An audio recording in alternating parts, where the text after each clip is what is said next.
How to create infographics in Canva PC. First of all, open Canva and make sure you are logged in.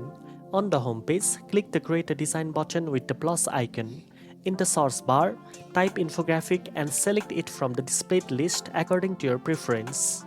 Canva will then show you a wide range of professionally designed infographic templates. Browse through the templates by category, style or theme.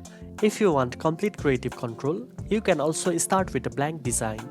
Once you choose a template, it will open in the Canva editor.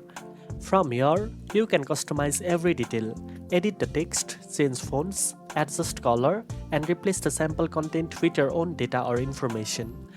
On the left panel, you will find elements, chart, icons, and photos to visually represent your information. You can also upload your own images, logos, or graphics to match your brand style.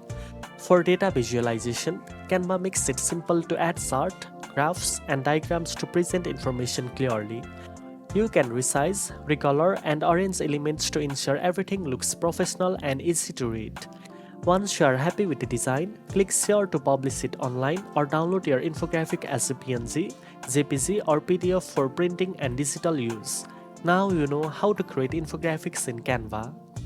If you found this video helpful, don't forget to like, share, and subscribe for more editing tips. Thanks for watching, and I'll see you in the next one.